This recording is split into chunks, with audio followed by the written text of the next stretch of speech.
Hello, നമുക്കിന്ന് ഡിന്നറിനൊരു easy sandwich ഉണ്ടാക്കിയാലോ. അതിനായി ഞാനിവിടെ 2 ബോയിൽഡ് എഗ്ഗ് എടുത്തിട്ടുണ്ട്. അതിനെ ഇതുപോലെ ഗ്രേറ്റ് ചെയ്തെടുക്കാം. ഇതിലോട്ട് ഒരു ഹാഫ് ഓണിയൻ ചോപ്പ് ചെയ്തത്, കുറച്ച് ക്യാബേജ് ചോപ്പ് ചെയ്തത്, ഹാഫ് ക്യാപ്സിക്കം ചോപ്പ് ചെയ്തത്, അല്പം ഉപ്പ്, അല്പം കുരുമുളക്, പിന്നെ ഈ സാൻഡ്വിച്ച് സ്പ്രെഡും കൂടി ചേർക്കുന്നുണ്ട്. നിങ്ങളുടെ കയ്യിൽ മയണൈസാണുള്ളതെങ്കിൽ മയണൈസ് ചേർത്തോളൂ. എന്നിട്ട് നന്നായിട്ട് മിക്സ് ചെയ്തെടുക്കാം. നമ്മുടെ മിക്സ് ഇവിടെ റെഡി ആയിട്ടുണ്ട്. ഇനി നമുക്ക് സാൻഡ്വിച്ച് ഉണ്ടാക്കാൻ തുടങ്ങാം. അതിനായി ഞാനിവിടെ 2 സ്ലൈസ് ബ്രെഡ് എടുത്ത് വെച്ചിട്ടുണ്ട്. ബ്രെഡിൻ്റെ ഒരു സൈഡിൽ ടൊമാറ്റോ സോസ് ഇതുപോലെ സ്പ്രെഡ് ചെയ്ത് കൊടുക്കണം. മറ്റേ സൈഡിൽ നമ്മൾ ഉണ്ടാക്കിയ ആ മിക്സ് ഇതുപോലെ വെച്ച് കൊടുക്കാം.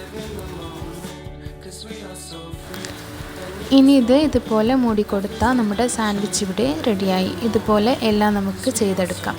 ഇനി ഇതിൻ്റെ മുകളിൽ കുറച്ച് ബട്ടറോ നെയ്യോ ഇതുപോലെ സ്പ്രെഡ് ചെയ്ത് കൊടുത്തിട്ട് നമുക്ക് പാനിൽ വെച്ച് ഫ്രൈ ചെയ്തെടുക്കണം.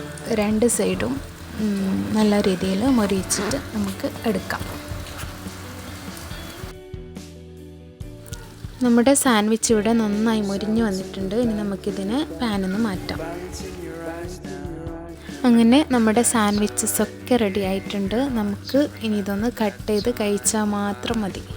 ഇനി കഴിച്ചിട്ടാവാം ബാക്കി. അപ്പോൾ ബൈ.